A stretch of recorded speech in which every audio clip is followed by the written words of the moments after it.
La decana del Colegio de Abogados de Ceuta, Isabel Valriveras, asegura que hay un antes y un después de la Ley Orgánica 1/2004 de protección integral de víctimas de violencia de género, al modificar no solo las leyes penales, sino también otras disposiciones y dar un marco legal completo e integral para la protección de las víctimas. Se avanzó en el sentido de establecer fundamentalmente, la orden la modificación del Código Penal en cuanto a la penalidad, a las penas a imponer a los autores de delitos de maltrato, lesiones, de violencia de género en general, y también en la famosa orden de protección a partir de la reforma, la orden de protección, que es la que recoge las medidas que un juez de instrucción de violencia de género puede acordar respecto de la protección de la víctima, como puede ser la orden de alejamiento, la prohibición de comunicación, e incluso determinadas medidas civiles de protección a los hijos y demás. Sin embargo, reconoce que siempre queda mucho por hacer, aunque insiste en que el marco legal existe con los mecanismos e instrumentos necesarios para que se puedan proteger a las víctimas y para que se puedan perseguir este tipo de delitos. Entonces señala que lo que hacen falta son más inversiones, medios materiales y humanos. Por ejemplo, en muchos sitios como en Ceuta no existe un juzgado específico de violencia a la mujer. Lo asume un juzgado de primera instancia de instrucción que tiene otras competencias y tiene otros cometidos también. Por ejemplo, siempre la abogacía ha pensado que deberían existir en todos los, por lo menos en capitales de provincia, en Ceuta en concreto, un juzgado de violencia para la mujer, que tuviera más tiempo que de dedicación, porque estos son temas laboriosos que requieren tiempo y dedicación tanto por parte de funcionarios, magistrados, fiscales. Y después, creo que deberían establecerse más equipos psicosociales, sobre todo el tema de la determinación y la determinación del maltrato psicológico, que hay muchas denuncias son por maltrato psicológico durante años, ¿no? Requiere unos informes periciales en los que el juez pueda sustentar luego una condena penal. Hacer esos informes periciales requiere medios, requiere gabinetes psicosociales en los juzgados que tengan personal suficiente como para poder afrontar con toda la tranquilidad y con el tiempo necesario este tipo de informes. Recalca que la Ley Orgánica 1/2004 de Protección Integral de Víctimas de Violencia de Género señala que la víctima debe protegerse desde todos los ámbitos, desde el punto de vista jurídico-penal, judicial civil y también desde el punto de vista social. Una víctima tiene el amparo dentro de lo que son las medidas judiciales, que pueden ser de orden penal o de orden civil. ¿Qué significa eso? Que una mujer que se siente, que considera que ha sufrido maltrato, o que ha sido agredida, o que lleva siendo maltratada durante su tiempo de convivencia con su pareja o expareja, puede presentar una denuncia. Y desde el momento en que decide denunciar, la víctima tiene derecho a la asistencia letrada, que está presente en su declaración y en la solicitud de la orden de protección en las dependencias policiales. Esa asistencia letrada es inmediata y especializada, es decir, es inmediata. El Colegio de Abogados de Ceuta ahora mismo tiene en el turno de violencia de género y aproximadamente unos 107 letrados que están de guardia 24 horas al día, 365 días al año, es decir, que por turnos rotatorios, ¿no? Y la policía tiene los listados mensuales de esos letrados y letradas que están de guardia, con lo cual nada más que tiene que llamarlos en el momento en que aparece una víctima a esa unidad a formular la denuncia. Durante la entrevista y al momento de redactar la denuncia, el abogado que esté asesorando a la víctima evalúa el riesgo que pueda sufrir esta persona, estudiando así la necesidad o no de solicitar una orden de protección, que se remite junto con la denuncia y la evaluación de riesgo al juzgado de guardia o directamente al juzgado de primera instancia de instrucción número 4 de Ceuta. Una vez que llega la denuncia, la persona es citada para ratificarla y se reitera la orden de protección, que puede consistir en la solicitud de medidas penales y civiles. Las medidas penales, Las medidas cautelares penales pues son pues la orden de alejamiento, la prohibición de acercarse o comunicarse con la víctima, bien sea de forma verbal, escrita, por medios telemáticos, por cualquier medio. Y en cuanto a las medidas civiles, si hay convivencia o ha habido convivencia con el agresor y hay un domicilio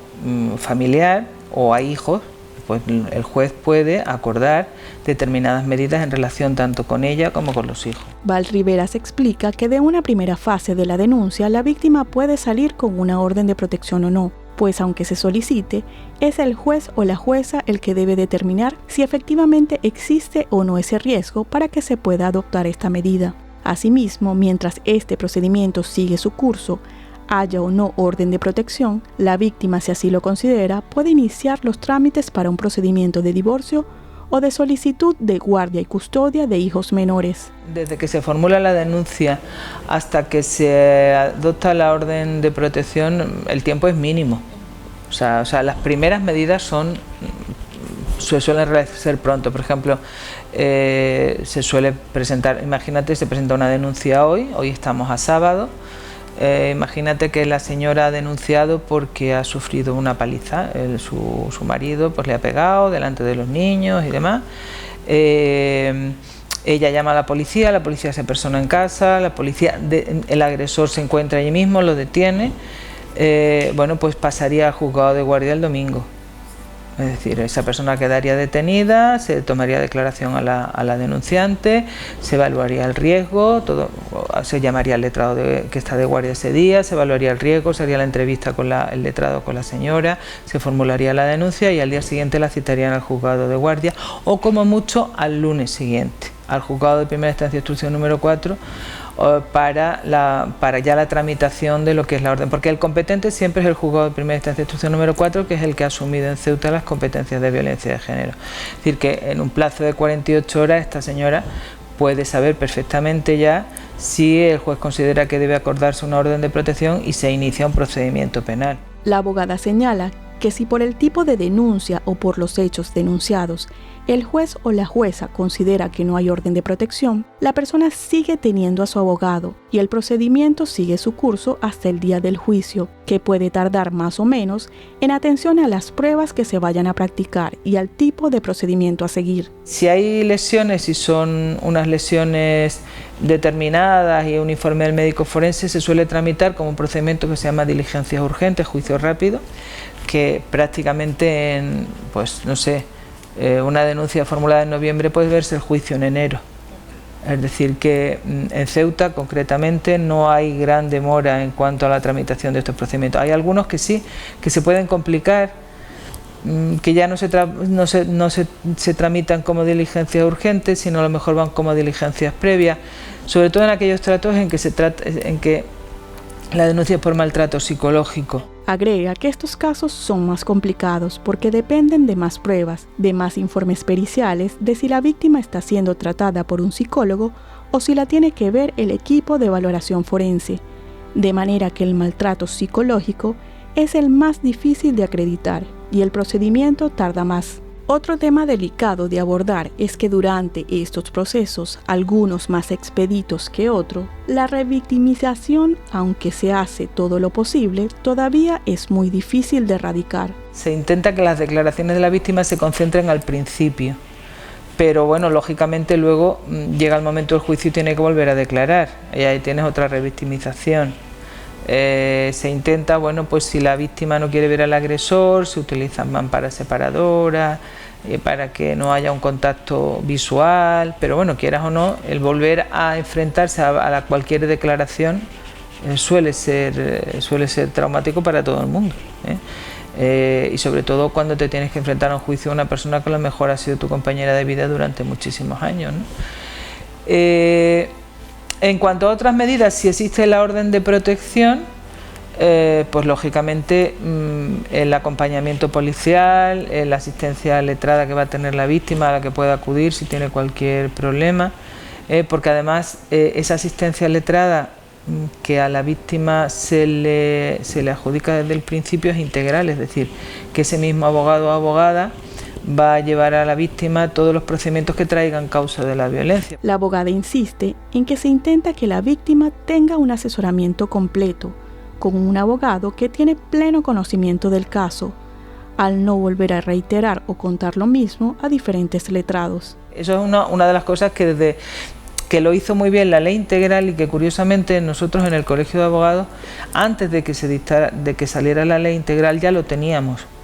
Nosotros tuvimos con el Centro Asesor a la Mujer, antes de que existiera el turno especial de violencia de género y que saliera la ley integral, teníamos ya un convenio con el Centro Asesor a la Mujer en el que el primer letrado que asesoraba a la víctima en el turno oficio era el que le iba a hacer todos los procedimientos luego, y ese acuerdo fue muy eficaz porque claro, nos dimos cuenta que es que una persona que denunciaba a lo mejor pasaba por 3 o 4 abogados distintos, con lo cual era volver otra vez a recordar el tema. Explica que una mujer no es considerada víctima de violencia de género hasta que no haya una sentencia condenatoria o hasta que la orden de protección haya sido dictada. En cualquiera de los dos casos pueden tener acceso a determinadas ayudas sociales si están en una situación económica difícil. El problema de muchas víctimas es que no trabajan, que están en una situación económica precaria y que dependen exclusivamente pues, de la pensión que les pase el agresor. Entonces, lógicamente, muchas veces por eso algunas lo piensan mucho antes de denunciar, o incluso una vez que denuncian se arrepienten porque ven que su situación económica puede verse mermada una vez que se inicia el procedimiento judicial. Entonces, bueno, pues es muy difícil evitar que la revictimización, pero bueno, se intenta. O sea, se intenta con esas medidas, pero claro, la víctima tiene que seguir el procedimiento, tiene que acudir a juicio y tiene, bueno, pues que seguir los trámites, aunque sean pocos. Dice que hoy en día hay más denuncias de las que había antes, a pesar de ser una situación tan compleja y dura para las víctimas y los demás involucrados, especialmente los hijos. Evidentemente hay más denuncias ahora que las que había antes, eso es evidente. Lo que nunca sabemos ni llegamos a saber es cuántas mujeres no denuncian. Ese es el problema. O sea, el problema es que nosotros conocemos las que se atreven a denunciar, pero las que no denuncian no sabemos. Entonces el porcentaje de mujeres que denuncian respecto a las que no denuncian, pues es muy difícil de saber. De hecho, bueno, muchas de las víctimas que han fallecido en los últimos años no habían denunciado nunca. Entonces, o sea, y para que el agresor llegue ya a quitarle la vida a su pareja, me imagino que ahí ha debido haber unas situaciones muy críticas para la víctima. Eso no creo que sea salvo un arrebato, una persona que tenga un arrebato un día, decía, eso es consecuencia ya de un proceso largo. Para la abogada es fundamental la lucha por la igualdad en todos los sentidos y la independencia económica, y por eso llama a la creación de muchas más políticas de educación de igualdad y también a dirigir estos mensajes sobre todo a las mujeres más jóvenes, para fomentar que tengan sus propios medios de vida y que haya parejas más igualitarias. La independencia económica es básica para ayudar a muchas mujeres a decir basta ya, me quito de en medio, yo no tengo por qué aguantar esto, yo tengo mi vida, tengo mi economía, soy capaz de ser autosuficiente y no tengo por qué aguantar que nadie me grite o me maltrate o me pegue o me desprecie, ¿no? Entonces ahí está el tema. Insiste en que cada uno desde su campo de acción puede hacer algo al respecto. Desde el Colegio de Abogados, por ejemplo, dentro de sus posibilidades, hacen jornadas informativas y divulgativas para poder abrirle los ojos a mucha gente, sobre todo a los jóvenes. Se está viendo y detectando que determinadas conductas, que son conductas típicas de machismo, de maltrato hacia la mujer, de cosificación de la mujer, las ven las chicas jóvenes como lo más normal del mundo. Es decir, ven lo más normal del mundo que el novio le diga que no se ponga esa ropa porque va provocando, o lo ven lo más normal del mundo que le diga no, tú con tus amigas no salgas hoy porque y que vaya apartándolas de su mundo y atrayéndolas esos celos infundados, ese sentido de posesión o propiedad sobre la mujer. Eso por desgracia, se está detectando en gente muy joven. Insiste en que la violencia de género, el maltratar a una mujer por considerarla inferior y que está al servicio del hombre, debe erradicarse con políticas de igualdad.